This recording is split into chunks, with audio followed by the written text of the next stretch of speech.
High court जा सकते हैं रिया के वकील।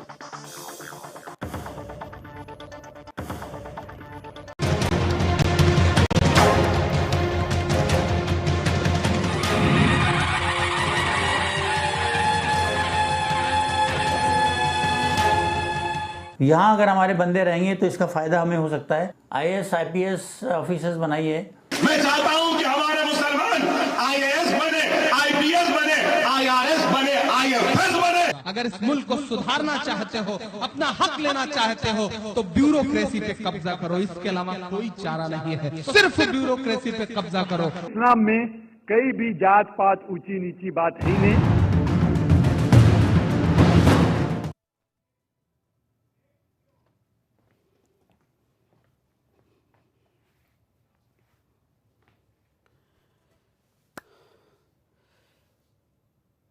मैं भगवान गणेश जी से प्रार्थना करता हूं।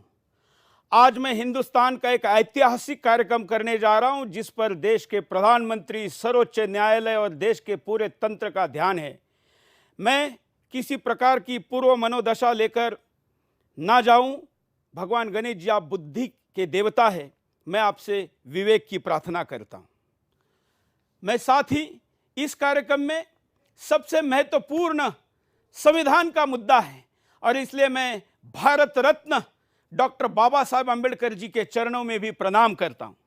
बाबा साहब जी, आपने तमाम चीज़ों को छोड़कर जिन पिछड़ों दलितों के लिए न्याय की लड़ाई लड़ी, सत्ता से टकराव किया, उन्हीं के अधिकारों को जब छीना जा रहा हो तो आपके सपनों को पूरा करने के लिए शुरू की गई ये लड़ाई है। मुझे आपका आशीर्वाद मिले, ये मैं आपसे चाहता हूं। और मैं जब किसी ऐसे विषय पर लड़ रहा हूं तो मेरी आराध्य दैवत छत्रपति शिवाजी महाराज जी से मैं प्रार्थना करता हूं। महाराज जी, आपने उन तमाम शक्तियों से लड़ाई मोल ली, शत्रुत्व मोल लिया जो सबसे शक्तिशाली थे। आज मेरे विरुद्ध अमेरिका, ब्रिटेन और तमाम देशों से लेकर हिंदुस्तान के कोने कोने तक फैलाया गया शत्रुत्व के सामने मुझे खड़े होने की आप प्रेरणा दे, हिम्मत दे। सत्य के लिए कभी भी कोई समझौता न करने का अपना जीवन रहा है, वही ज्ञान आप हमको दे। आपके जीवन में एक बार का प्रसंग मुझे आज याद आता है। जब आपने इतने बड़े शत्रु से लड़ने का निर्णय किया तो एक सरदार ने कहा कि अरे शिवा, तुम जानते हो कि तुम्हारा दुश्मन कितना बड़ा है?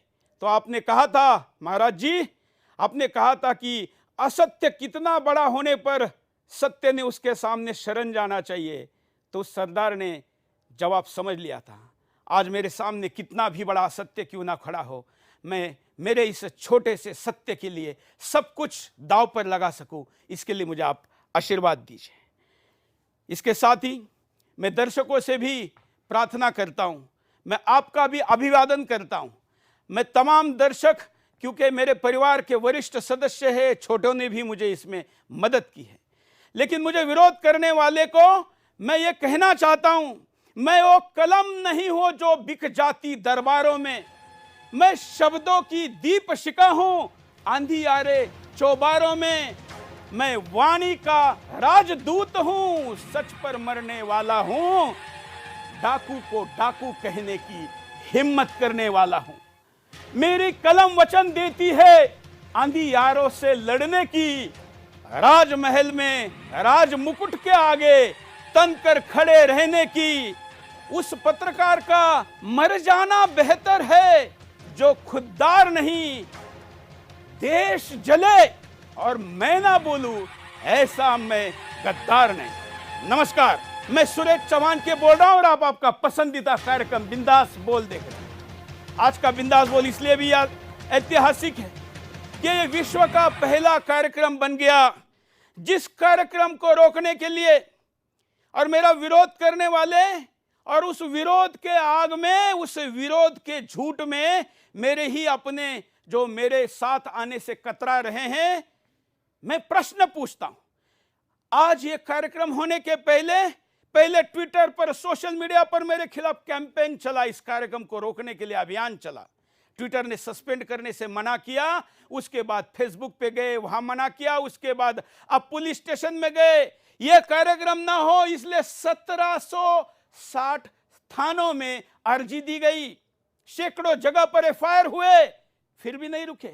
उसके बाद देश के 1700 तथाकथित सेलिब्रिटियों ने केवल गैर भाजपा मुख्यमंत्री को ही क्यों पत्र लिखा, लेकिन वो भी नहीं रोक पाए। उसके बाद 91 आईएएस आईपीएस ने गृह मंत्री और प्रधानमंत्री को पत्र लिखा, फिर भी वो 91 रोक नहीं पाए। सर्वोच्च न्यायालय गए, न्यायालय ने रोकने से मना किया। उसके बाद उच्च न्यायालय गए, पहला स्टे लिया। हिंदुस्तान ने विश्व के इतिहास में न्यूज चैनल को रोकने का यह पहली घटना थी। उसके बाद फिर सरकार के पास गए, सरकार ने भी रोकने से मना किया। फिर हैदराबाद हाईकोर्ट गए, आज हाईकोर्ट ने भी रोकने से मना किया। तो मेरे गेट पर आकर कट्टरपंथियों ने स्टूडियो के अंदर घुसने का प्रयास किया। वीडियो आप देख सकते। क्या इस कार्यक्रम में ऐसा क्या है? मेरा प्रश्न है कि इस कार्यक्रम में ऐसा क्या है? आखिर काम बंद करें। ठीक है, ये तो पहला वीडियो है। मेरा कहने का मतलब यह है कि आखिर ऐसा क्या कारण है कि इस कार्यक्रम को रोकने का ऐतिहासिक प्रयास हुआ, कोई फ्रंट नहीं छोड़ा। बाकी लिस्ट में तो कुछ रह गया हो कि जिसमें धमकी देना हो या मुझे मेरा पूरा कर्जा भर देने के लिए तैयार है, ऐसा लिखित में हमारे ब्यूरो चीफ के मोबाइल पर व्हाट्सएप करना हो। लेकिन सुरेश चौहान के बोले ना, मित्रों मेरे पास क्या है, वो कितना गंभीर है, ये शायद आप नहीं समझ रहे हो। लेकिन जिनके विरुद्ध मैं बोलने जा रहा हूं ना, उन्होंने खुद बता दिया है कि बहुत बड़ा गंभीर मामला है। अन्यथा मैंने ऐसी कोई नई चीज नहीं बोली है जो मैं सुदर्शन पर 15 वर्षों से नहीं बोलता हूं। लेकिन बड़ी गंभीर चीज है। चीज क्या है? आज मुझे बदनाम करने की कोशिश की गई कि मैं गैरकानूनी बातें करता हूं। मैं कोई गैरकानूनी बात करता तो 15 वर्ष सुदर्शन आप ही नहीं चलने देते। सबसे ज्यादा किसी चैनल के विरुद्ध कंप्लेंट हुए तो सुदर्शन के विरुद्ध हुए, लेकिन कभी भी कोई कंप्लेंट सिरे नहीं पहुंच सकी क्योंकि वो फर्जी थी। इस बार भी वैसा ही हुआ। लेकिन आज मुद्दे की तरफ बढ़ते हैं, क्योंकि ये मुझे प्रस्तावना इसलिए करनी पड़ी क्योंकि आज मैं कितनी कठिनाइयों के बाद आपके सामने खड़ा हूं, ये मैं आपको बता सकूं। मित्रों, आज का मुद्दा बहुत संवेदनशील है। इसलिए भी संवेदनशील है क्योंकि शायद खून में लोगों की आदत पड़ गई है कि ऐसे मसले को हाथ ही न लगाया जाए जिन मसले पर, मुद्दों पर विरोध होता हो। विरोध संवैधानिक नहीं है, विरोध असंवैधानिक है। मैं जो कर रहा हूं यह संवैधानिक कर्तव्य है, लेकिन हुआ तो विरोध के नाम से आप चुप रह जाएंगे। मैंने कहा ना छत्रपति शिवाजी महाराज के जीवन का कि कितना बड़ा असत्य हो जिसके सामने सत्य ने झुकना चाहिए, कितना भी बड़ा हो नहीं झुकना चाहिए। मित्रों, आज का गंभीर मुद्दा है। विभाजन के बाद भी इस देश में मुस्लिम भाइयों को गले लगाकर रखने वाले हिंदू समाज के ऊपर प्रश्न चिन्ह उठाकर यह कहा गया कि हम भेद की बात करते हैं। हम भेद की बात नहीं करते। भेद की बात केवल मुसलमान को मुसलमान कहने से भेद की बात है। तो मुसलमान को क्या कहूं? आप उत्तर दीजिए। जो शब्द आप तय करेंगे, माननीय सरकार, माननीय न्यायालय तय करेगी। मैं उस प्रश्न उत्तर को या उस शब्द को मानने के लिए प्रतिबद्ध हूं, क्योंकि मैंने लाइसेंस लेते हुए कहा है कि मैं कानून का पालन करूंगा। मुसलमान को मुसलमान मैं ना कहूं और आप कहें।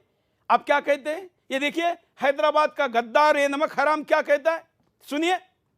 ये खुद जब कहता है कि मुसलमान पुलिस में होने चाहिए, तो ना कोई आईएएस ऑफिसर, ना आईपीएस एसोसिएशन, ना पुलिस फाउंडेशन उसको ट्वीट करके कार्रवाई की मांग करता है। देखिए, कि हमारे मुसलमान आईएएस बने, आईपीएस बने, आईआरएस बने, आईएफएस बने, सियासी मैदान पे हम लड़ते हैं, लेकिन हमारी फाइल्स को दबा दिया जाता है। इसलिए क्योंकि वो आईएएस, आईपीएस, आईएफएस की कुर्सी पर मेरा अपना कोई भाई नहीं है, गैर है, तो उसको दबा देता है। मैं यहां लगूंगा, इसलिए जरूरी है। मैं चाहता हूं कि हमारे मुसलमान आईएएस बने, आईपीएस बने, आईआरएस बने, आईएफएस बने, सियासी मैदान पे हम लड़ते हैं, लेकिन हमारी फाइल्स को दबा दिया जाता है। इसलिए क्योंकि वो आईएएस, आईपीएस, आईएफएस की कुर्सी पर मेरा अपना कोई भाई नहीं है, गैर है, तो उसको दबा देता है। मैं यहां लगूंगा,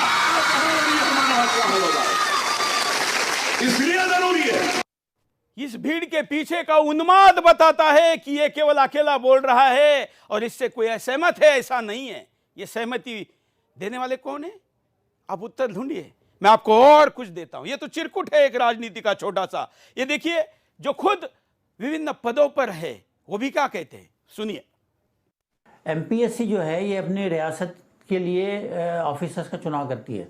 हर रियासत में इस तरह के चुनाव होते हैं और वो जितनी पोस्ट का चुनाव करते हैं, सारी पोस्ट हमारे लिए बड़ी इंपॉर्टेंट होती है। हमारी ज़िंदगी के सारे अहम मसले ये सारे ऑफिसर्स डिसाइड करते हैं और यही सारी स्कीमें बनाते हैं और इम्प्लीमेंट करते हैं। यहाँ अगर हमारे बंदे रहेंगे तो इसका फ़ायदा हमें हो सकता है। गवर्नेंस में, इक़्तिदार में हमारा कैसा हिस्सा बढ़ सकता है, उसके दो तरीके हैं। या तो आप MP MLA को चुन कर लाइए जो आपके हाथ में नहीं है, या एडमिनिस्ट्रेशन के अहम ओहदों पर आपके बच्चों को सिलेक्ट करके भेजिए। IAS IPS ऑफिसर्स बनाइए, डिप्टी कलेक्टर, तहसीलदार, BDO, ACP, पुलिस इंस्पेक्टर बनाइए, ताकि आपका जो मुस्तकबिल है वो। इतना ही नहीं, मैं तो आपके पास, मेरे पास सैकड़ों वीडियो है, लेकिन आज एक पहले एपिसोड में, मैं तो सीरीज करने वाला हूं 9 एपिसोड की, लेकिन आज पहले एपिसोड में ये लोग भी है, जाकिर नाइक भी है, यहां तक कि अलकायदा भी है और बहुत कुछ है। ये किसी फीचर फिल्म से कम नहीं है पूरा जो हो रहा है। मैं आपको बहुत कुछ दिखाने वाला हूं, धैर्य रखिए। और एक एक शब्द को आज आपके सामने लेकर आने के पहले मैं गहरा चिंतन मंथन करके आपके सामने खड़ा हूं। मैं जानता हूं कि आज का यह कार्यक्रम कहां कहां क्या क्या बहानों के साथ भविष्य में रोकने की और कोशिशें करने वाला है। लेकिन चलिए अब आगे बढ़ते हैं। आगे एक स्लाइड देखिए, मैं इसको लेकर आगे की चर्चा शुरू करने वाला हूं। इसके लिए आपको यह देखना जरूरी है कि तजम्मुल हुसैन संविधान सभा के सदस्य है जो 26 मई 1949 को संविधान सभा में अल्पसंख्यक आरक्षण पर बहस के दौरान बिहार के वरिष्ठ नेता और संविधान सभा के सदस्य हुसैन जोर देकर कहते हैं कि हम अल्पसंख्यक नहीं हैं। अल्पसंख्यक शब्द अंग्रेजों का निकाला हुआ है, अंग्रेज यहां से चले गए, अब इस शब्द का डिक्शनरी से हटा देना चाहिए। अब हिंदुस्तान में कोई अल्पसंख्यक वर्ग नहीं रह गया है। ये सुरेश चौहान के नहीं, एक सम्माननीय सदस्य जो हमारे संविधान सभा के सदस्य थे वो कह रहे हैं। ये स्लाइड आपको इसलिए देखनी है क्योंकि इसके बाद आपको महत्वपूर्ण बात आगे पता चलने वाली है। अब मैं, कई लोगों ने कहा कि सुरेश तुम ब्यूरोक्रेसी पर कब्जे की बात कैसे कर रहे हो? भाई मैंने तो नहीं कही ना, मेरा प्रमोद तो प्रतिनिधित्व कर रहा था कि इस शो में आने वाले 9 एपिसोड में क्या क्या होने वाला है। तो ब्यूरोक्रेसी पर कब्जे की बात कौन करता है? अभी तक जो 2 वीडियो आपने देखे वो तो उतने ही थे। अब उससे बड़ा वीडियो है, एक संसद में जाने के लिए चुनाव लड़ा कांग्रेस पार्टी का नेता और जो हिंदुस्तान का सबसे महंगा शायर है और बड़ा कैंपेनर है। क्या कहता है देखिए। निजाम बदलना चाहते हो तो सिस्टम का हिस्सा बनो।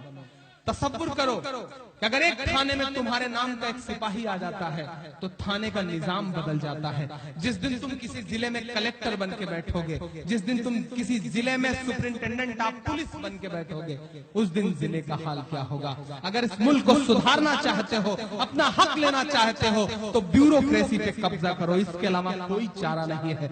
इंजीनियरिंग पढ़ा लोगे बच्चों को, डॉक्टरेट पढ़ा लोगे बच्चों को, अपने बच्चों को बहुत बड़ा बिजनेसमैन बना दोगे, अरबपति बन जाओगे, तुम्हारा फायदा होगा, खुद का फायदा होगा। लेकिन अगर नस्लों का फायदा करना चाहते हो तो सिर्फ ब्यूरोक्रेसी पे कब्जा करो, पावर अपने हाथ में लो। निजाम बदलना चाहते हो तो सिस्टम का हिस्सा बनो।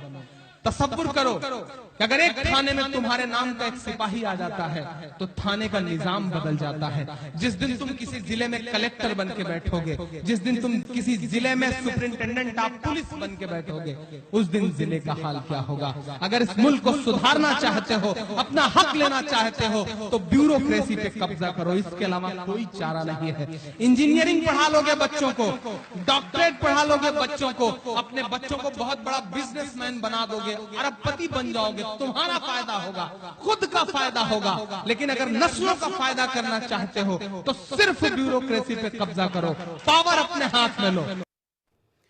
ये मैंने तो नहीं कहा, जिन्होंने कहा वो क्या कहते हैं ये बताने के लिए मैंने आपके सामने प्रोमो रखा था, जिसको लेकर ऐतिहासिक विरोध हुआ लेकिन माननीय कोर्ट ने कहा कि किसी प्रोमो को लेकर आप पूरे शो की व्याख्या नहीं कर सकते, और इसलिए उस प्रोमो का बस कुछ लाइनों का हिस्सा मैंने आपके सामने बताया है। ये लोग जो कह रहे हैं, ये जीना ने कभी कहा था कि आपको ब्यूरोक्रेसी में घुसना चाहिए, तभी इस देश का विभाजन संभव है। ये बात करने वाले लोग इस देश के 150 करोड़ हिंदुस्तानियों के सबसे बड़े दुश्मन हैं, और जो हिंदुस्तान का दुश्मन है उसका मैं दुश्मन हूं।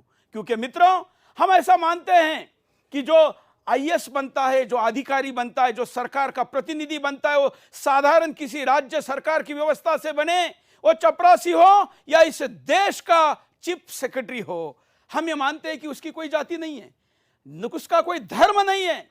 मैं हिंदू को भी नहीं कहूंगा कि वो न्यायाधीश हिंदू बनकर बैठे, ना मैं पुलिस के किसी थानेदार को भी कहूंगा कि वो हिंदू बनकर काम करे। उसके लिए तो वो हिंदुस्तानी बनकर काम करना चाहिए ना। लेकिन जब एक पूरे समाज की लीडरशिप कितनी, तो मैं 1000 से ज्यादा वीडियो दिखा सकता हूं जो कहती है कि अगर आपको न्याय चाहिए, आपको अपने लोगों के लिए फेवर करना है, आपको सिस्टम पर कब्जा करना होगा, तमाम बातें। थोड़ा सा ही वीडियो मैंने आपको दिखाया है क्योंकि समय की कमी की कारण है।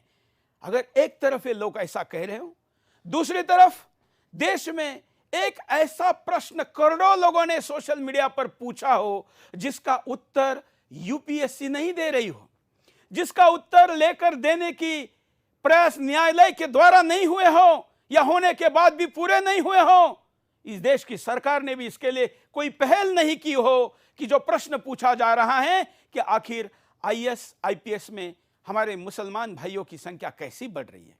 सवाल तो पूछा गया।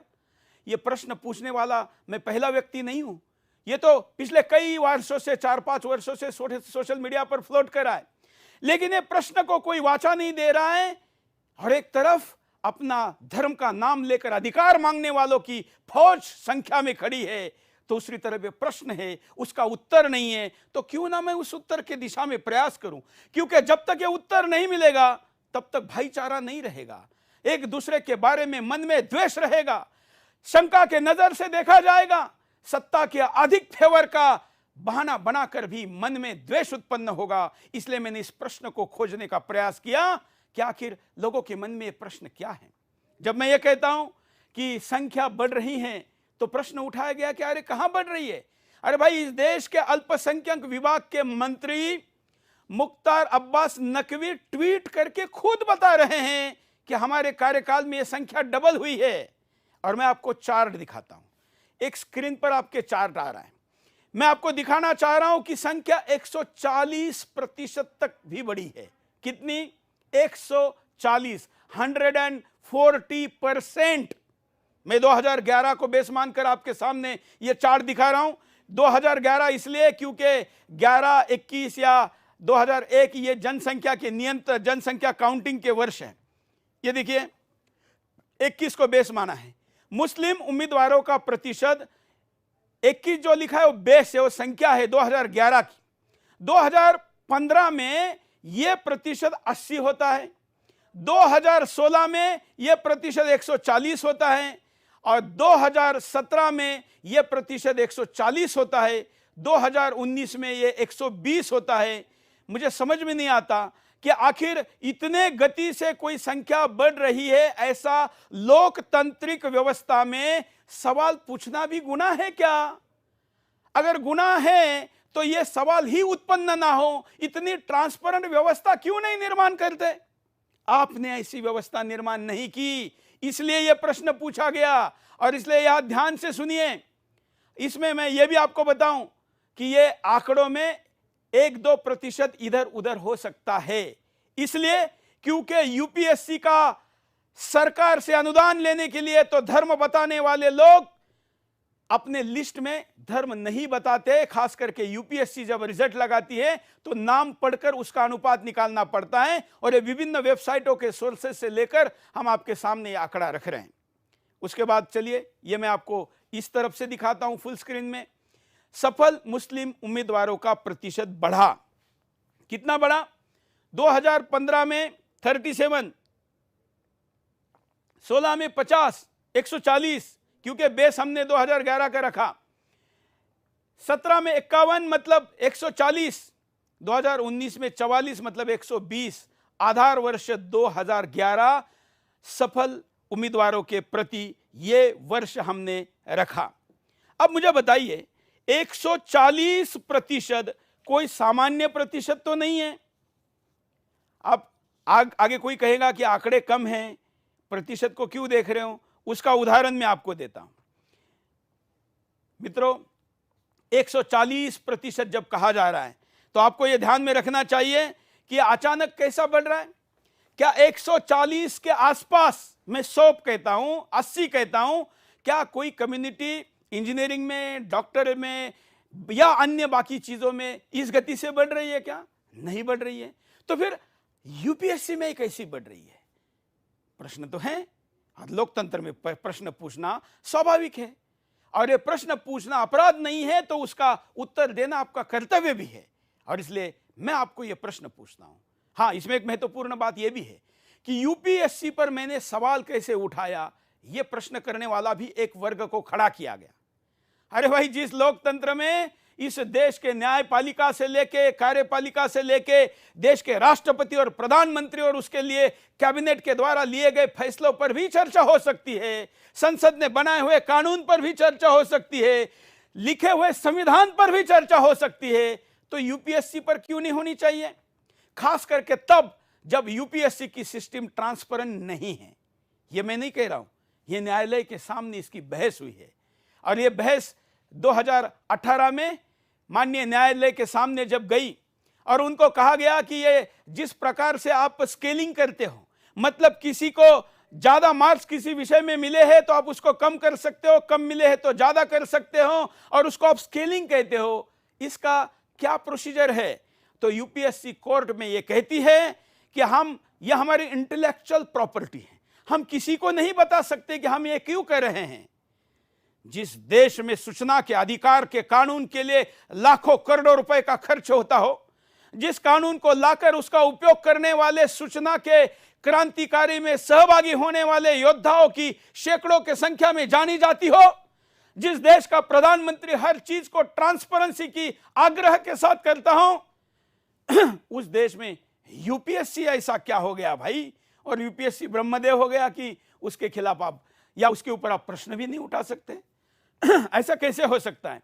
प्रश्न तो उठ सकता है, प्रश्न मेरे ऊपर भी उठ सकता है, किसी के ऊपर भी उठ सकता है। मित्रों, यूपीएससी के इस प्रश्न का सबसे बड़ा कारण है बढ़ती ऐसा संख्या, ऐसा आंकड़ा जो कि हजम नहीं होता, इसलिए प्रश्न उठा। अब ये प्रश्न क्यों उठा, तो मैं आपको एक चार्ट दिखाता हूं। यह चार्ट भी सोशल मीडिया पर घूम रहा है, सरकार के पास में आरटीआई के तौर पर यूपीएससी के पास भी गया है। यूपीएससी ने जवाब नहीं दिया तो लोगों ने हमको अप्रोच किया तो हमने प्रश्न उठाया है। यह चार्ट देखिए, जिस चार्ट में परीक्षा देने वाला गैर मुस्लिम और मुस्लिम, इनका आंकड़ा कैसे आता है मैं आपके सामने रख रहा हूं। देखिए, जगर ये तो इंटरव्यू के फायदे का शाह फैजल का है। दूसरा, पहला ग्राफिक दिखाते हैं, जिस ग्राफिक में हम आपको यह बताना चाहते हैं कि मुस्लिम उम्मीदवारों को इंटरव्यू में ज्यादा मार्क्स पर प्रश्न उठता है। वर्ष 2013 मुस्लिम उम्मीदवार 179, नॉन मुस्लिम 174, 5% का फर्क। 2014 मुस्लिम उम्मीदवार 182, नॉन मुस्लिम 173, 9% का फर्क। अब अगर 18 तक जाएंगे तो आपको 5% से शुरू हुआ यह फर्क 9.5% तक जाएगा, मतलब करीब 5 का डबल। 13 से 18 तक यह प्रतिशत जो गैप है यह डबल हो रहा है इंटरव्यू में। अगर आपको मैं इसको एक आध उदाहरण के साथ समझाना चाहूं तो मैं आपको शाह फैजल का उदाहरण देता हूं। शाह फैजल 2009 का यह उदाहरण है। नाम शाह फैजल, कश्मीर से। अभी जो काफी दिन सरकार के नियंत्रण में रहा, जिसको विदेश भागने से लेकर देश के सरकार ने गिरफ्तार किया, जिसने पाकिस्तान के प्रधानमंत्री को नोबेल का प्राइज मांगा, वो शाह फैजल 2009 में जब जीत के आया तो उसका इंटरव्यू में स्कोर था 300 में से 225, इसलिए उसको नंबर 1 मिला। और प्रकाश राज पुरोहित, इसका इंटरव्यू में स्कोर था 1171 और उसको इंटरव्यू में 167, यहां पर हमारे मिस्टेक हुई है, उसको आंकड़े को ठीक करते, मैं आपको एग्जैक्ट आंकड़ा बताता हूं। 300 में से उसको जो शाह फैजल को मार्क्स मिले हैं वो 100 एंड शाह फैजल को मिले हुए मार्क्स का आंकड़ा है 165। मैं मेरे चाहे तो कैमरामैन को इधर दिखाने के लिए कहूंगा कि ये शाह फैजल को मिले हुए आंकड़े हैं। वहां टाइपिंग मिस्टेक के कारण 225 लिखा गया है, ये लिखित में 1136, साक्षात्कार में 225 और लिखित में यहां पर 1171, साक्षात्कार में 165। मतलब यहां लिखित में राज पुरोहित को 35 मार्क ज्यादा है, लेकिन इंटरव्यू में उसको 60 मार्क्स कम हैं। कितने? 60। दोनों मिलके कितने होते हैं? तो यहां दोनों मिलके मार्क होते हैं 95।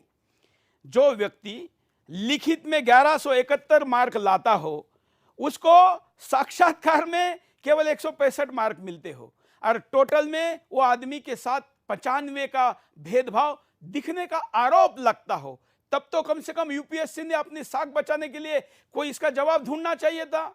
2009 से लेकर मैं आज 20 में 19 के रिजल्ट पर 10 वर्षों की बात कर रहा हूं। 10 वर्ष सवाल उठ रहे हैं लेकिन जवाब नहीं दिया जा रहा है। और हमारे देश के प्रधानमंत्री ने तो कई पोस्ट पर ऑलरेडी इंटरव्यू को रद्द किया है। रद्द करने का कारण क्या रखा है? क्योंकि उसमें पार्शलिटी होती है, अपने लोगों को फेवर किया जाता है और इसलिए बाकी पोस्ट पर अगर इंटरव्यू हटाए जा सकते हैं तो यूपीएससी में इंटरव्यू का आग्रह क्यों है? क्या डॉक्टर में इंटरव्यू होता है, इंजीनियर में होता है, या इंटरव्यू के लिए मार्क्स है? वो तो जॉब के समय इंटरव्यू होता है। पास होने के लिए मिलने वाले मार्क्स का तो इंटरव्यू नहीं होता है ना। तो जब इंटरव्यू पर ही प्रश्न उठ रहे हो तो इस इंटरव्यू को बंद नहीं करना चाहिए क्या, या उसका समाधान कारक उत्तर नहीं देना चाहिए क्या?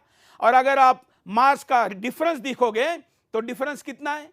वो डिफरेंस इतना निर्णायक है कि 1 मार्क्स से भी जहां पर व्यक्ति की रैंक बदलती हो वहां पर अगर उसका एवरेज 5 से 10 तक या कई वर्षों में 8 से 12 तक जाता हो तो प्रश्न तो उठेगा ना मेरे भाइयों, ये तो उठेगा। ये सिस्टम का सुधार करने का मेरा आग्रह है, किसी पर जातिगत टिप्पणी के आधार पर आरोप करने का नहीं है। षड्यंत्र रचने की बातें तो आप अपनी वीडियो कह रहे हैं, मैं तो बस उत्तर पूछ रहा हूं ना, जिसके लिए आपने मुझे लाइसेंस दिया है, जिसके लिए मेरा कर्तव्य है, और इसलिए ये प्रश्न है जो मैंने आपके सामने रखे हैं। उसके बाद अगली स्लाइड आपको दिखाता हूं। ये सब कुछ जब मैं कह रहा हूं तो इसके द्वारा निकलने वाले जो प्रश्न हैं, इंटरव्यू, एक मॉक इंटरव्यू का मैं आपको वीडियो दिखाता हूं। ये मॉक है, मैं दावा नहीं कह रहा हूं कि ये कोई असली इंटरव्यू है। तैयारी के लिए तमाम इंटरव्यू लिए जाते हैं, ऐसा ही एक सोशल मीडिया का इंटरव्यू है, मेरा नहीं है। अगर मैं लेता तो आप कहते कि ये मैनेज किया हुआ है। जरा इसको दिखाइए। आपका इंटरव्यू साधारण इंटरव्यू नहीं होगा जी। आपको इंटरव्यू के बारे में थोड़ा सा एक पूर्व राय बना लेनी चाहिए कि आपका इंटरव्यू साधारण औसत इंटरव्यू जैसा नहीं जाएगा। इसके कई कारण हैं, ठीक है ना। एक कारण तो आपकी उम्र बनती है, दूसरा कारण आपका समुदाय बनता है। देखिए, आपका इंटरव्यू साधारण इंटरव्यू नहीं होगा जी। आपको इंटरव्यू के बारे में थोड़ा सा एक पूर्व राय बना लेनी चाहिए कि आपका इंटरव्यू साधारण औसत इंटरव्यू जैसा नहीं जाएगा। इसके कई कारण हैं, ठीक है ना। एक कारण तो आपकी उम्र बनती है, दूसरा कारण आपका समुदाय बनता है। समुदाय का नाम सुरेश चौहान के लेने का पाप नहीं करा है।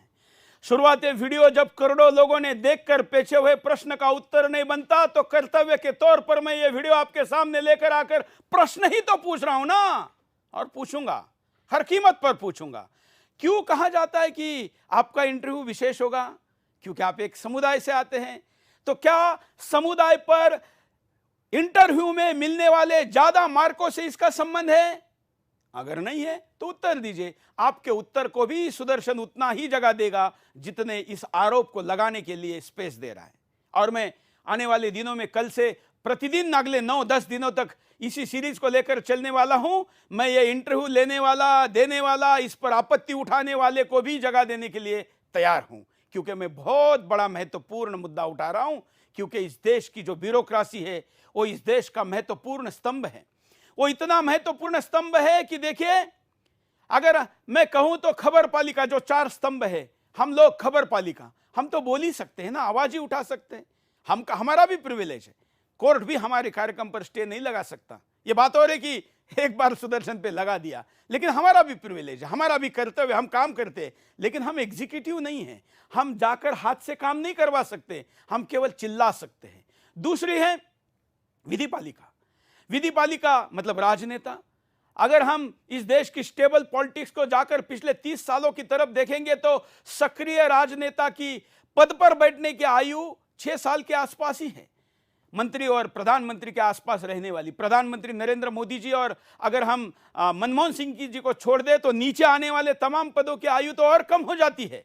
तो ऐसे में इस देश का राजनेता अगर स्टेबिलिटी के समय में भी हमारे देश के जो पहले प्रधानमंत्री थे, या जिनको मैं दूसरा प्रधानमंत्री कहता हूं, क्योंकि पहला प्रधानमंत्री तो मैं नेताजी सुभाष चंद्र बोस को मानता हूं, जिन्होंने गवर्नमेंट इन एग्जाइल बनाई थी। दूसरे प्रधानमंत्री नेताजी सुभाष चंद्र, पहले नेताजी सुभाष चंद्र बोस और दूसरे चाचा नेहरू, उन्होंने जितना वर्ष इस देश के प्रधानमंत्रित्व पर वो रहे, या मोदी जी जितना रह सकते हैं, इन तमाम वर्षों से भी ज्यादा ब्यूरोक्रेट्स रहता है, करीब 30 से 40। अगर कोई 20 में भी बन जाने की बात अभी आई है, इस वक्त मेरे पास उसका नाम और आंकड़ा नहीं है, लेकिन वो तो 40 वर्ष रहेगा, देश का चीफ सेक्रेटरी भी बनेगा।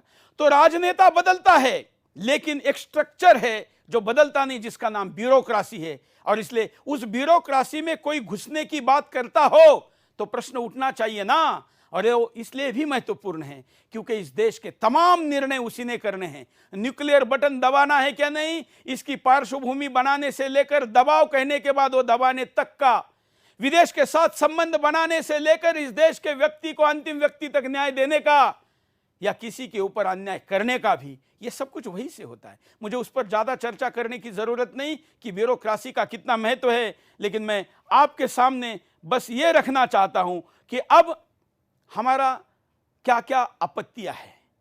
10-11 आपत्तियां मैं आज के एपिसोड में रखूंगा, फिर मैं आगे चल के, और आज मैं नेशनल सिक्योरिटी की भी बात करूंगा।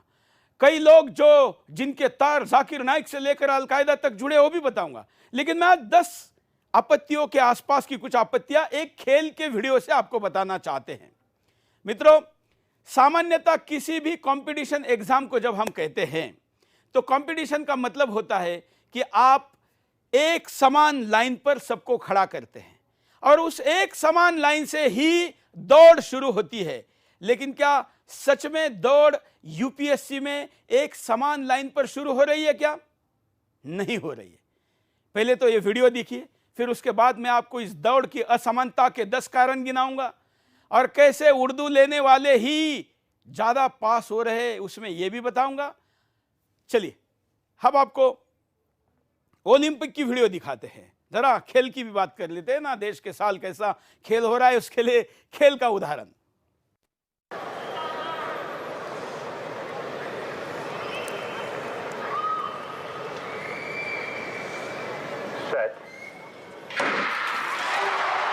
Safa Paul ist der schnellste aus den Blöcken. Jetzt kommt er und jetzt ist Usain Bolt nicht zu halten. Nein, er gewinnt. 9,58 Weltrekord. तो आपने देखा कि दुनिया के किसी भी खेल में आप जब जाएंगे तो वहां पर आपको एक लाइन से शुरुआत होती है। जरा आप ये लाइन देखिए, इस पे आइए। ये लाइन है, पूरे दिखाइए। हाँ, ये लाइन है खिलाड़ियों की यूपीएससी की। यूपीएससी के इस लाइन में क्या स्थिति है? ये तमाम सारे खिलाड़ी एक जगह पर शुरू हुए, लेकिन एक एक करके उन लोगों को आगे आगे बताया जाता है। और क्या बताया जाता है? अगर क्या बताया जाता है तो देखिए, अब ये मेरे सामने जो खिलाड़ी है, इन खिलाड़ियों की स्थिति यह है कि उनको एक एक स्टेप का फेवर दिया जाता है। कैसे फेवर दिया जाता है?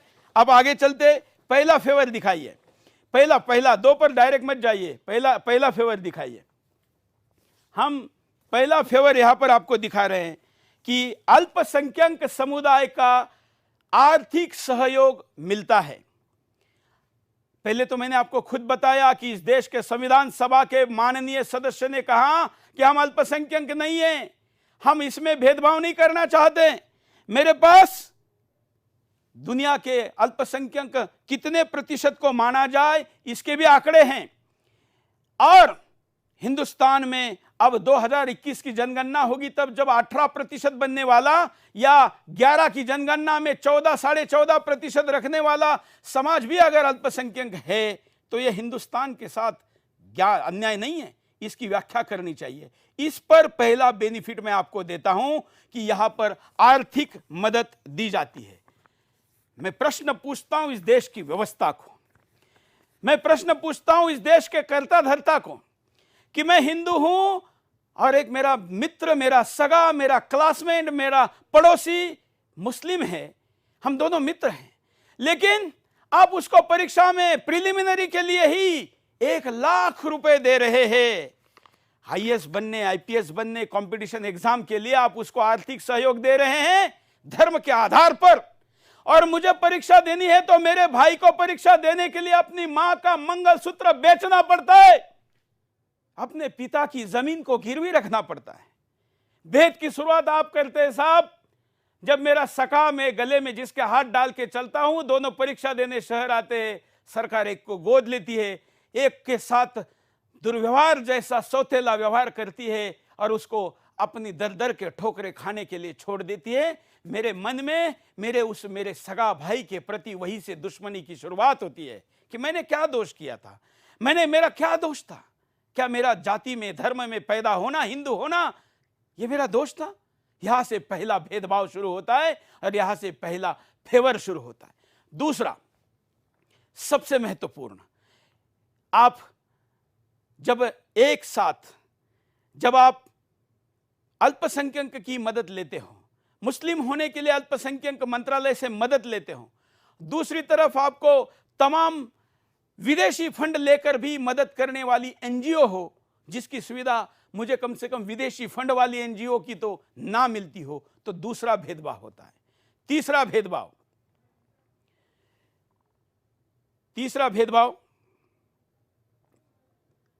उम्र का लाभ। यह उम्र का लाभ कैसे मिलता है? क्योंकि इस्लाम में तो कहा जाता है कि इस्लाम में कोई जाति नहीं होती, लेकिन अल्पसंख्यक बनकर, मुस्लिम बनकर आप अल्पसंख्यक मंत्रालयों का पैसा तो लेते हो, वहां पर आप जाति नहीं हो, धर्म हो, लेकिन जैसे ही आपको ओबीसी का, एससी एसटी का फायदा लेना हो, आप वहां पर मुसलमान से जाति में कन्वर्ट हो जाते हो या एक वर्ग में, ऊंच नीच में, भेद में कन्वर्ट हो जाते हो। और यह करने के लिए आपको कोई धार्मिक गुरु बताता हो तो मैं उसको क्या कहूं, यह वीडियो भी जरा दिखा दीजिए कि कैसे सिखाया जाता है बकायदा कि आप क्या करना है। देखिए यह वीडियो जिसमें भेद बताया जा रहा है कि आप, इस्लाम में तो कोई भेद नहीं है, लेकिन सरकारी योजनाओं का कहीं पर लाभ मिल रहा है तो आपको वो लेने के लिए बनना चाहिए। देखिए आपके सामने ये वीडियो है जो अब्दुल रऊफ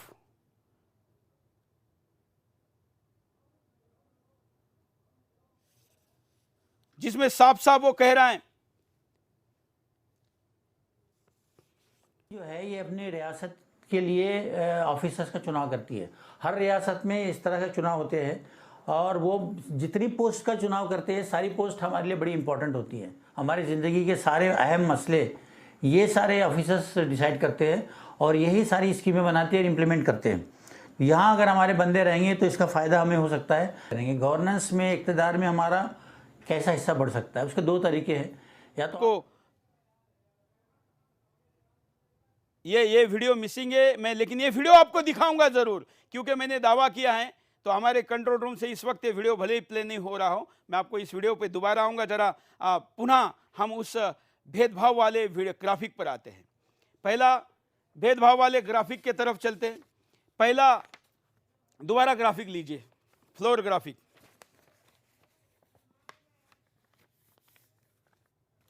जल्दी जल्दी सरकारी मदद, एनजीओ मदद, उम्र का लाभ। उम्र का लाभ क्यों मिल रहा है? क्योंकि मुसलमान को ओबीसी का दर्जा दिया जा रहा है। बाबा साहब अंबेडकर जी ने तो यह दर्जा नहीं दिया ना। बात बात पर बाबा साहब अंबेडकर जी के लाइनों को मत बदलो, फुल स्टॉप कामा भी मत बदलो, संविधान बदलने का आरोप लगाने वालों, यहां तो आप एक तरफ मुसलमान भी, अल्पसंख्यक भी बनते हो, दूसरी तरफ आप ओबीसी भी बनते हो। मुझे यह प्रश्न है, यह प्रश्न इसलिए भी बड़ा है, और मैं इस देश के तमाम ओबीसी नेताओं को, जो कई राज्यों के मुख्यमंत्री भी हैं, जिसमें शरद पवार से लेकर तमाम नाम आएंगे, क्योंकि इस पर मैं आगे भी कार्यक्रम करने वाला हूं, लिस्ट देने वाला हूं, मैं उनको पूछता हूं कि क्या मुसलमान ओबीसी बनकर जब उसका रिजर्वेशन का फायदा लेता हो तो हिंदू ओबीसी से ज्यादा होता हो, तो भी आप उसका समर्थन करते हैं क्या? मेरा ओबीसी भाई के लिए की गई व्यवस्था आखिर कहां गई? उसको मिलने वाला उसका अधिकार जब छीना जा रहा हो और उसकी संख्या से ज्यादा छीना जा रहा हो, तब तक कम से कम आपको बात करनी चाहिए ना। इसके लिए राजनीतिक मंचों पर बात हो सकती है, संसद में हो सकती है, भाषणों में हो सकती है, सोशल मीडिया पर हो सकती है, तो एक टीवी चैनल की डिबेट में क्यों नहीं हो सकती? और इसलिए उम्र का लाभ यहां पर क्या है? उम्र का लाभ यह है कि अगर कोई मुस्लिम है ओबीसी में, तो उसकी उम्र क्या है? उसको 36 वर्ष तक यूपीएससी में उम्र के फायदे, यूपीएससी में गैर मुसलमान के लिए अधिकतम उम्र है 32 साल, मतलब जिसको मैं जनरल भी कह सकता हूं, दोनों में आता है। यूपीएससी में रिजर्वेशन लेकर बैठने वाले मुस्लिम के लिए उम्र है 35 साल। 3 वर्षों का फर्क यहां पर पड़ता है। तो क्या यह भेदभाव नहीं है? यह क्या कंपटीशन के लिए आप बराबरी का माहौल दे रहे हैं? नहीं। आगे बढ़िए, अगला क्रम है अटेम्प्ट, मतलब कितनी बार आप कितनी परीक्षाएं आप दे सकते हैं।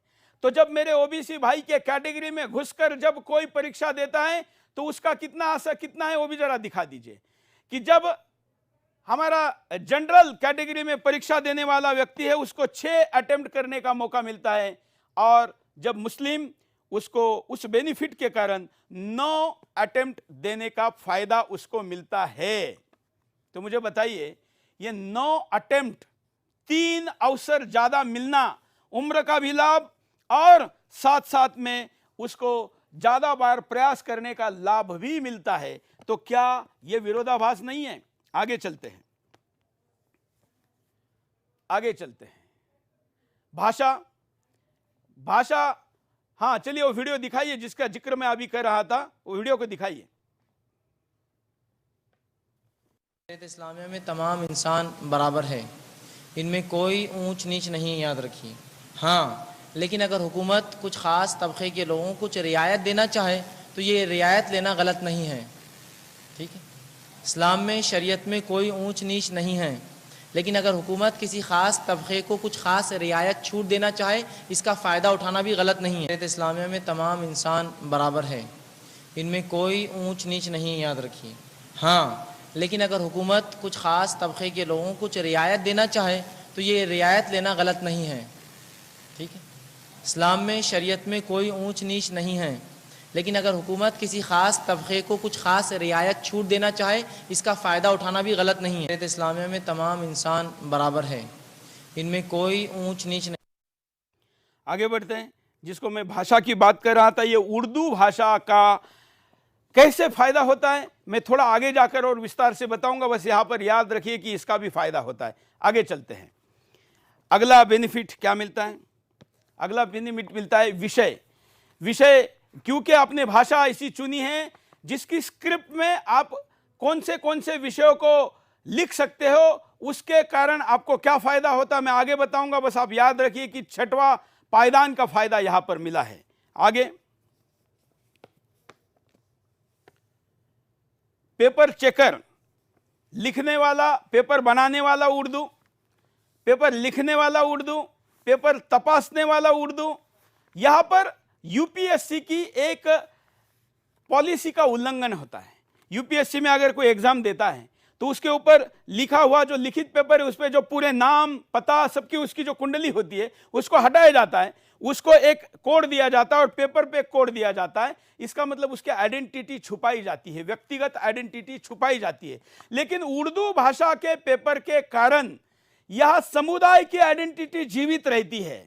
और जब समुदाय एक कैंपेन चला रहा हो कि हमको यहां पर कब्जा करना है, घुसना है, ये करना है, वो करना है, वो हम थोड़ी देर के लिए बकवास की बातें दूर भी करें तो उनको मिलने वाले मार्क्स पर जब प्रश्न उठता हो तब तो ये प्रश्न यहां पर कम से कम वाजिब है कि लिखने वाला भी अगर उर्दू वाला, तो इसका मतलब सोशल मीडिया पर लोग लिख रहे हैं कि भाई ये तो मुस्लिम है।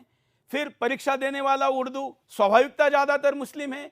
पेपर चेक करने वाला मुस्लिम, ज्यादातर मुस्लिम है। ये प्रश्न जब सोशल मीडिया पर उठ रहे हो और आप उसको 10-10 साल तक उत्तर नहीं दे रहे हो, तो प्रश्न थोड़ी ऊंची आवाज में पूछने के लिए चैनल से पूछा जाए तो क्या नुकसान है? वही मैं आज कर रहा हूं और उसके लिए मैं तमाम विरोध को झेलने के लिए तैयार हूं। तो पेपर चेकर तक जब ये बातें जाएं, तो जब ज्यादा मार्क्स मिलने के स्टैटिस्टिक्स सोशल मीडिया पर घूमते हो, उससे मनों में उद्वेग पैदा होता हो, सिस्टम के प्रति भ्रम पैदा होता हो और फिर भी सिस्टम जवाब देने के लिए तैयार न हो, तो यह प्रश्न टीवी चैनल का हिस्सा बनता है, शो का महत्वपूर्ण मुद्दा बनता है और फिर आप उस पर आपत्ति लेते हो।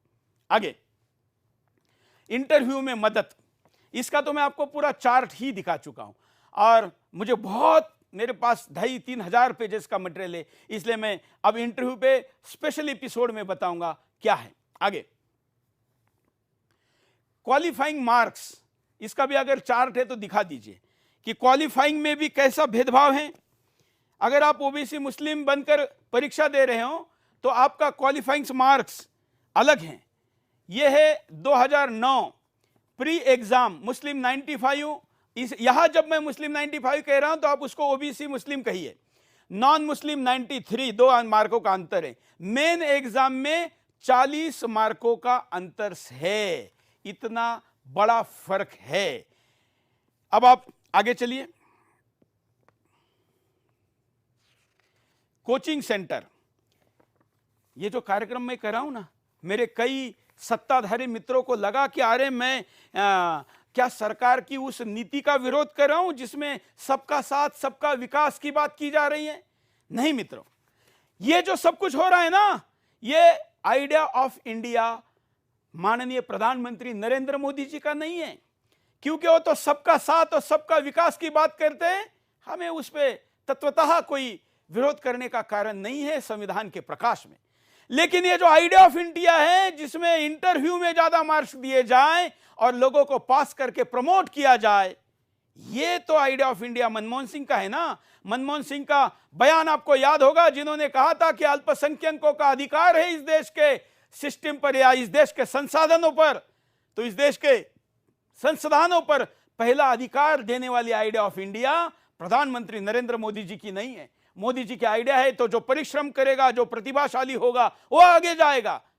यहां तो वो नहीं है, यहां तो फेवरिज्म चल रहा है, यहां सपोर्ट सिस्टम चल रही है। और खास करके तब जब 10 वर्ष में उसके उत्तर ना आते हो तो प्रश्न गहरे होकर समस्या के रूप में, उद्वेग के रूप में सामने आते हो। तो ये 10 विरोधाभास मैंने आपके सामने दिखाए। इन 10 पर बात करने के लिए मैं 10 एपिसोड अलग करूंगा, उसमें उत्तर दूंगा। अब आगे चलते, अगला ग्राफिक मैं आपको दिखाता हूं।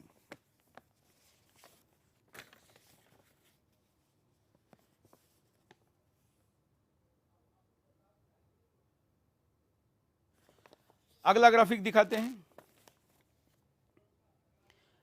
जो सबसे महत्वपूर्ण है।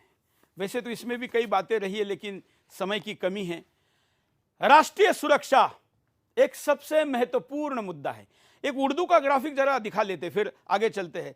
उर्दू में एग्जाम देने के लिए, उर्दू पर आपत्ति क्यों है? क्योंकि उर्दू में जब एग्जाम देने की बात आती है तो पूरी जितनी भी भाषाएं हैं उन सब में जो पासिंग परसेंटेज है वो सबसे ज्यादा उर्दू में है। यूपीएससी परीक्षा में भाषा साहित्य सफलता दर 2040 उर्दू 40.9, संस्कृत 11, हिंदी 13, अंग्रेजी के भी यही हाल है और भी भाषाओं के यही हाल है। उर्दू 2012 22%, संस्कृत 14%, हिंदी 11%। उर्दू 2013 17.9%, संस्कृत 5%, हिंदी 4.2%। उर्दू 2014 19.4%, संस्कृत 10.0%, हिंदी 5.7%। 2017 19.2 और संस्कृत 7.1, हिंदी 7.1। अगर आप इसमें चाहें तो मैं आपके सामने हिंदी अंग्रेजी के अलग से आंकड़े जो है वो अगले एपिसोड में जब मैं इस मुद्दे पर बात करूंगा तो आपके सामने लेकर आऊंगा कि अंग्रेजी और अन्य भाषाओं की भी क्या स्थिति है।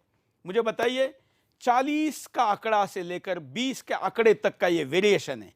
उर्दू भाषा में सीखने वालों के पास इतना ज्यादा ज्ञान कहीं से आ गया, या जो प्रश्न पूछने वालों का कहना है कि उर्दू पेपर लिखने वाला, देने वाला और चेक करने वाला एक ही समुदाय का है और सरकार की नीति उनको प्रोत्साहित करने की है, ये मेरा प्रश्न है। 40% या उसको कम से कम में भी लूं तो 17.9%, उसके तुलना में बाकी आंकड़ों को मैं देखूं तो मेरा प्रश्न वाजिब बनता है। और अगर वाजिब नहीं, गलत भी है, तो उस गलत प्रश्न पर मैं आपसे सही समझने के लिए आपके साथ संवाद का, डिबेट का कार्यक्रम करने के लिए तैयार हूं। चर्चा तो हूं। अब एक और चार्ट दिखाता हूं, जो ओबीसी की बात मैंने आपके सामने की थी, क्योंकि मैं अभी कार्यक्रम का समय बढ़ा दे रहा हूं, क्योंकि यहां देश का समय खराब आने की संभावना हो तो अपने चैनल के शो का समय ज्यादा बढ़ाना जरूरी है। ये मुस्लिम ओबीसी कैसे नॉन मुस्लिम ओबीसी के सीट पर ज्यादा आंकड़ा है। 2017 का आंकड़ा हमारे पास है, जिसमें नॉन मुस्लिम एससी एसटी का आंकड़ा है। आप उसके अगर आंकड़े देखेंगे तो मैं शुरू में अगर जाता हूं, एससी एसटी मुस्लिम 3, जिसमें 5.8%, एसटी 0.2%, 3.90, मतलब 0.2 नंबर्स कैंडिडेट के और प्रतिशत 3.92। ओबीसी का प्रतिशत देखिए 24%, 24 कैंडिडेट 47%। इसका मतलब होता है कि करीब करीब 50 के आसपास। और जनरल में 22 कैंडिडेट 43%, 43.4%, करीब 43% का यह आंकड़ा है। यही हम अगर नॉन मुस्लिम में जाते हैं तो वहां पर आप देखिए, हम आपका पैनल लाइन टू लाइन आप जाइए तो आप वहां पर जाएंगे तो आपको यह प्रतिशत दिखाई देगा कितने बड़े पैमाने पर ओबीसी में फर्क है। 26% जो हिंदू ओबीसी है, ये 2018 का आंकड़ा है, ये 30.9 और इधर 46.8। ये ओबीसी नेताओं को मेरा प्रश्न है कि भाई ये प्रश्न आप क्यों नहीं उठा रहे हैं। मैं कोई विवाद या झगड़ा करवाने के लिए नहीं कह रहा हूं, लेकिन आप अपने जाति के, अपने समुदाय के नेता होने का, अपने समुदाय को दंभ भरते हो, उसके आधार पर लड़ाई लड़ने की बातें करते हो, लेकिन एक विशिष्ट समुदाय जब आपके अधिकार को ज्यादा मात्रा में लेकर आपको अधिकार कम दे रहा हूं तो तब आप क्यों नहीं बोलते। आप नहीं बोलेंगे, कोई बात नहीं, लेकिन डॉक्टर बाबा साहब आंबेडकर जी का शिष्य सुरेश चौहान के इस पर जरूर बोलेगा। यह अनुपात है। मैं इसका माइक्रो डिटेल विश्लेषण करने के लिए अलग से एपिसोड भी लेकर आऊंगा। अब एक मदद वाला भी दिखा देते हैं। मैं राष्ट्रीय सुरक्षा के पास जाऊं उसके पहले मदद वाला भी, क्योंकि कोई भ्रम ना रहे। सरकारी मदद अल्पसंख्यक के नाम पर मिलती जब है तब यह मदद का यूपीएससी, स्टेट पीएससी, इसको गैजेटेड के लिए जब दिया जाता है तो मुस्लिम को कितने मुस्लिम को मिला, उसके बाद ईसाई को कितना मिला, सिख को कितना मिला, बुद्ध को कितना मिला, पारसी को कितना मिला, अगर आप देखेंगे तो आपके ध्यान में आ जाएगा कि सारा जितना अधिकार है इस कोटे का, वो सारा अधिकार, पूरा फायदा एक कम्युनिटी लेकर जाती है।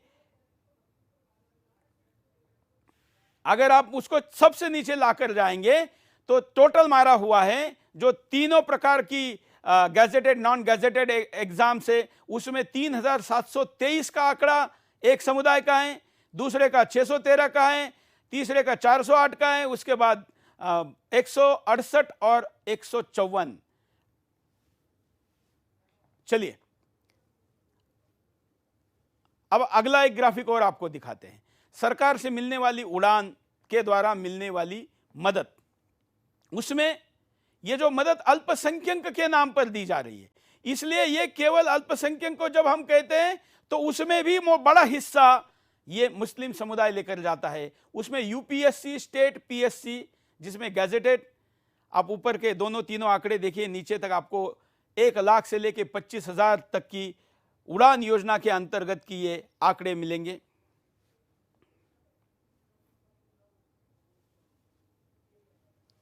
सामान्य छात्र के खर्चे और सरकार की तरफ से दिए जाने वाले जो हॉस्टल्स हैं या जो कोचिंग सेंटर्स है, उसकी तुलना अगर हम करें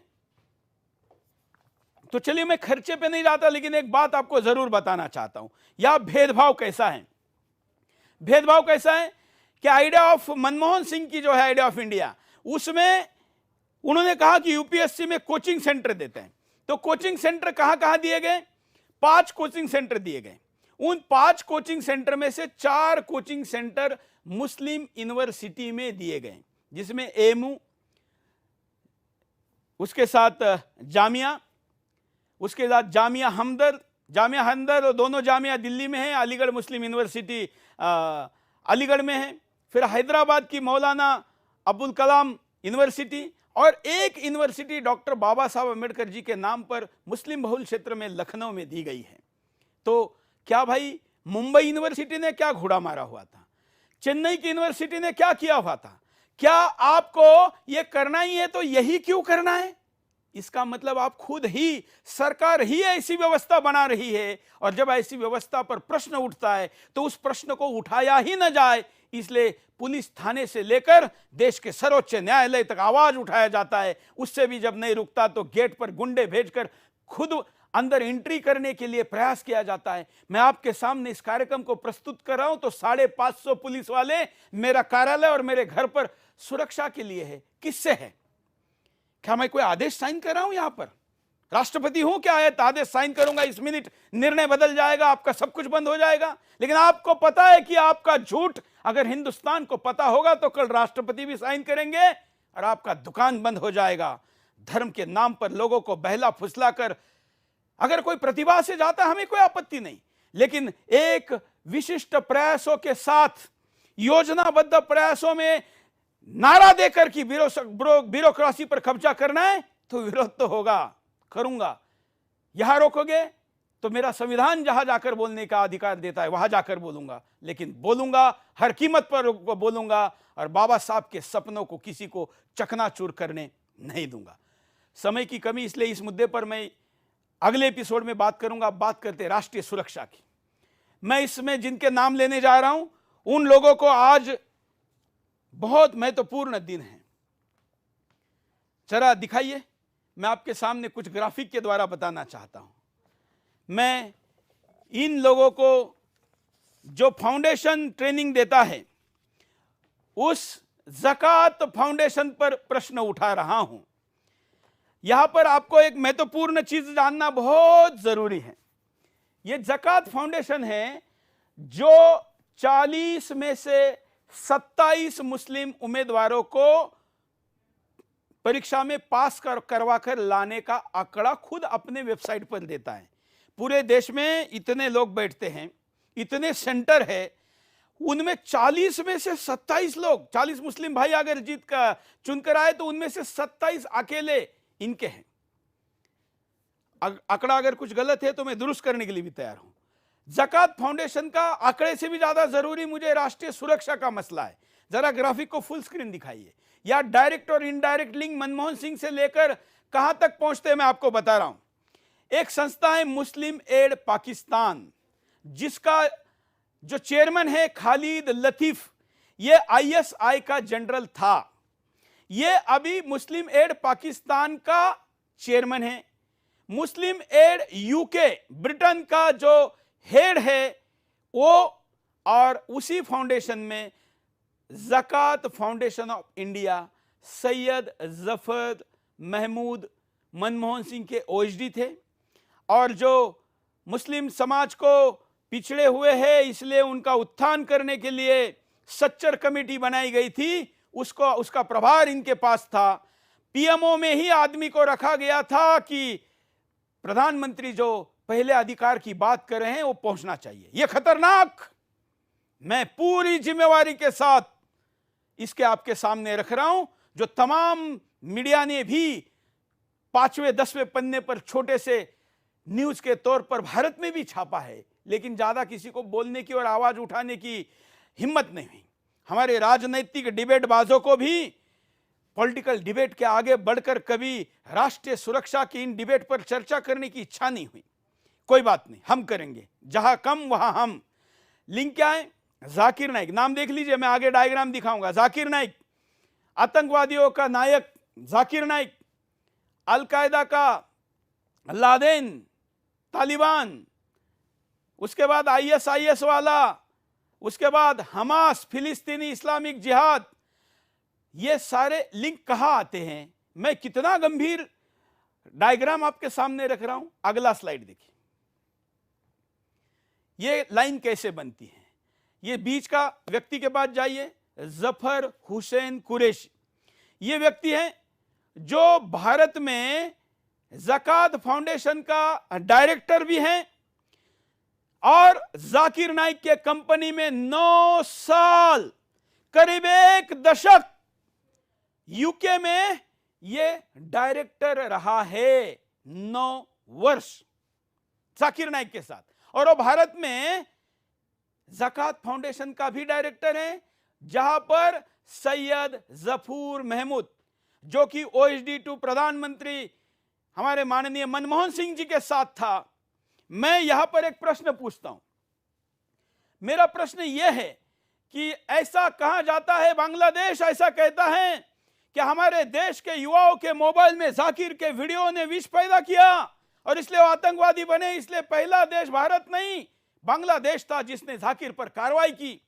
जिस आदमी के वीडियो मोबाइल में होने के कारण जो व्यक्ति इतना विषैला है कि आतंकवादी बनाता हो, उस आदमी के साथ 9 वर्षों तक, अर्थात 3285 दिन, अर्थात 78,000 घंटे जो आदमी रहा हो, उस आदमी पर कितना असर हुआ होगा और कितना ट्रांसमिट हुआ होगा। अबे हम तो सेफ डिस्टेंस की बात करते हैं ना, यहां तो डिस्टेंस है ही नहीं, इतनी करीबियां हैं। और इतनी करीबियां होने के बावजूद अगर कोई बोल नहीं रहा है तो मैं बोलूंगा। मैं ये डायग्राम आपके सामने लिंक के साथ दे रहा हूं, तमाम लिंक के साथ। आगे चलिए, अगली लिंक दिखाते हैं।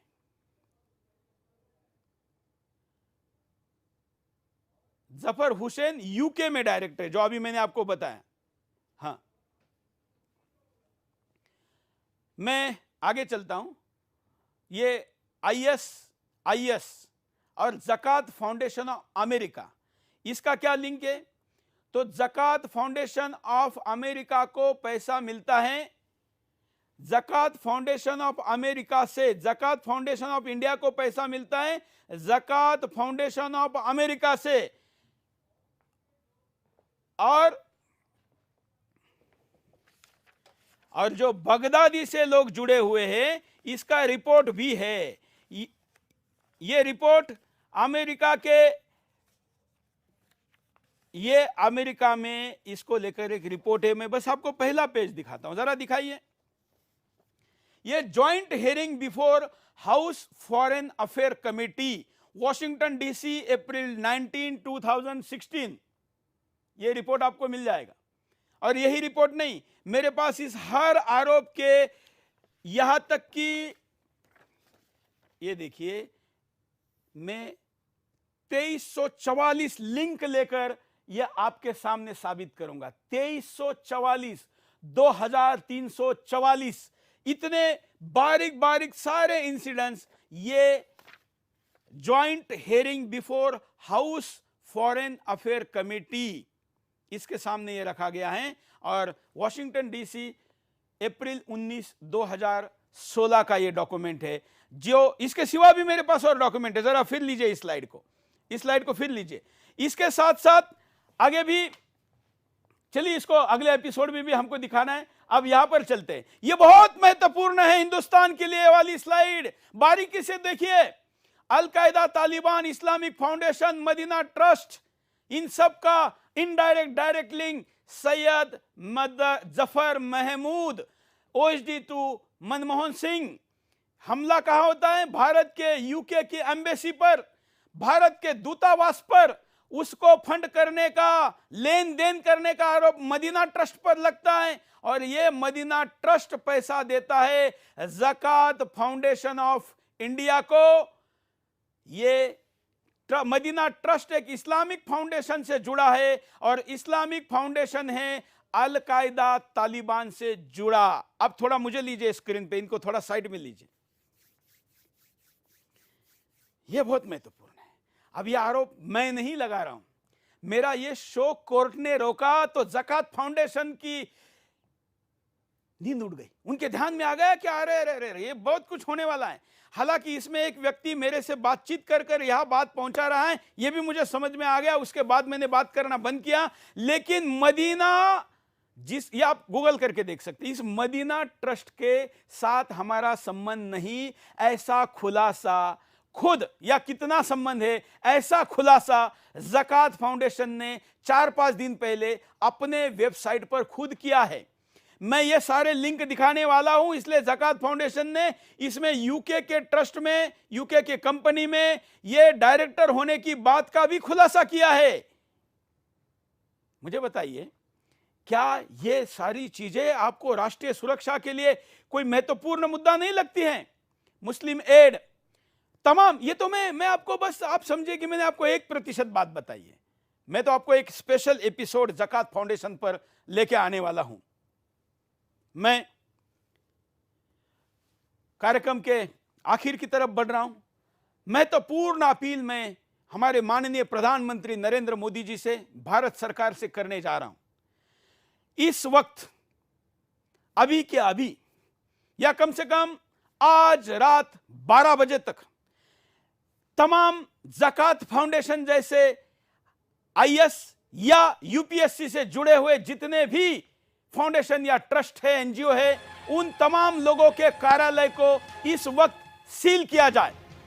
इसी वक्त इनसे जुड़े हुए लोगों के पासपोर्ट को रद्द किया जाए, कहीं ये जाकिर की तरफ भाग ना जाएं। और इसलिए यह कार्रवाई जरूरी है, क्योंकि मैंने जब से इस शो की घोषणा की तब से कई कागजात भी वहां से गायब किए जा रहे हैं और वेबसाइट से कई पेजेस को निकाला जा रहा है। मित्रों, मैं कार्यक्रम के आखिर में, आज के एपिसोड के आखिर में मांग करता हूं कि यूपीएससी के रिफॉर्म के तरफ भारत सरकार आग्रही रहे, आगे बढ़े, समयबद्ध और जल्दी से जल्दी उसको पूरा करे।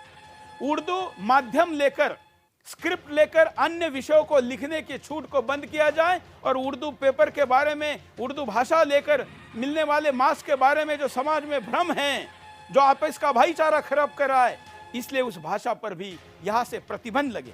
आप कहेंगे कि भाई ये तो शेड्यूल्ड की भाषा है, इस पर प्रतिबंध कैसे लग सकता है? तो मैं आपको उदाहरण देता हूं कि लालू प्रसाद यादव, खास करके मुझे विरोध करने वाले फेटर्निटी के नायक जो आजकल जेल में हैं, उन्होंने मुख्यमंत्री रहते हुए मिथिली भाषा का इसलिए अपने यहाँ के राज्य के परीक्षाओं से हटाया था, मैथिली भाषा को इसलिए हटाया था क्योंकि ज़्यादातर उस भाषा को उस भाषा में परीक्षा देकर चुनकर आने वाले लोग ब्राह्मण समाज से थे।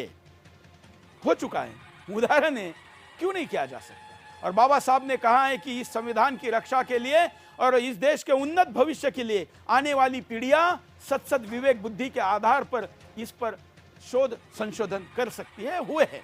इसलिए आज के इस कार्यक्रम में मैंने आपके सामने केवल इतनी ही घटनाएं रखी है, जो कि मेरे पूरे अभियान का 10% भी नहीं है।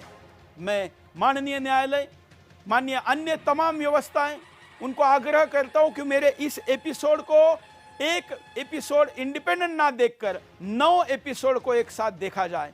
मैं ये वचन भी देता हूं कि इन 9 एपिसोड के लिए जो मैंने कागजात एकत्र किए हैं, जैसे जाकिर नाइक के समय मैंने एकत्र किए थे, और मेरे कागजात के आधार पर आज जाकिर नाइक हिंदुस्तान से बाहर गया है, और मुझे रोकने के लिए उसने कांग्रेस के फाउंडेशन को 5 करोड़ रुपए का डोनेशन दिया था, जिसके बाद 9 मुस्लिम सांसद प्रधानमंत्री के पास मिलने गए थे। प्रधानमंत्री ने तब मनीष तिवारी प्रसारण मंत्री थे, उनको आदेश दिया था, और उन्होंने मेरे ऊपर शोकॉज निकाली थी। कोर्ट से मुझे स्टे मिला था, कार्रवाई रुक गई थी, लेकिन इसका पूरा खुलासा पिछले दिनों लॉ मिनिस्टर ने भी आपके सामने मुझे भेजी हुई नोटिस के साथ किया था। खैर डिटेल में बाद में बात करते हैं। मित्रों,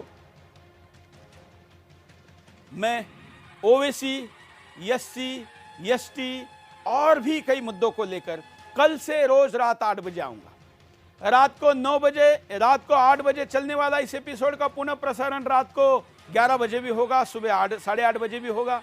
इसका रिपीट टेलीकास्ट ही ना हो, यह भी मांग की गई थी, इसलिए आपको देखना चाहिए। सुदर्शन आज कई जगह पर दिख नहीं रहा है, यह भी मुझे कंट्रोल रूम से बताया जा रहा है कि नो सिग्नल, लो सिग्नल ऐसा आ रहा है। कोई बात नहीं, यूट्यूब पर यह है, आपके मोबाइल पर सुदर्शन का ऐप डाउनलोड करिए, उस पर देखिए और वहां पर आपका सुदर्शन आपको मिलेगा। मित्रों, देशवासियों, माननीय व्यवस्थाओं, मैंने आज आपके सामने एक अबोध बालक की तरह ये मुद्दे को रखा है। मैं ये इस बात पर अड़िग भी नहीं हूं कि यही सही है। हम सबको सही और सत्य की दिशा में प्रवास करना है। उधर जाने के लिए मैं किसी भी उस व्यक्ति से संवाद करने के लिए तैयार हूं जो धर्म से पहले देश को रखता हो। ऐसे हर व्यक्ति का हम स्वागत करते हैं और हम यही मानते हैं कि व्यवस्था में वही लोग जाते हैं जो पहले राष्ट्र को मानते हैं, धर्म को बाद में मानते हैं। मैं ऐसे हर व्यक्ति के साथ बहस करने को तैयार हूं। किसी को डर लगता हो कि सुदर्शन के स्टूडियो में आकर बात करें तो मैं उसके यहां पर भी जाने के लिए तैयार हूं। आप बुलाइए, हम बात करेंगे, नया हिंदुस्तान बनाएंगे, भ्रमों को तोड़ेंगे, सपनों को ऊंची उड़ान देंगे और घुसपैठ करने वाले के षड्यंत्र करने वाले संख्या में कितने हैं उस पर बाद में बात करेंगे, लेकिन ऐसा किसी को कहने भी नहीं देंगे। आज यही रुकेंगे, कल फिर मिलेंगे। धन्यवाद, जय हिंद। हमारे बंदे रहेंगे तो इसका फायदा हमें हो सकता है। IAS IPS ऑफिसर्स बनाइए। मैं चाहता हूं कि हमारे मुसलमान IAS बने, IPS बने, IRS बने, IFS बने। अगर इस मुल्क को सुधारना चाहते हो, अपना हक लेना चाहते हो, तो ब्यूरोक्रेसी पे कब्जा करो। इसके अलावा कोई चारा नहीं है, सिर्फ ब्यूरोक्रेसी पे कब्जा करो। इस्लाम में कई भी जात पात ऊंची नीची बात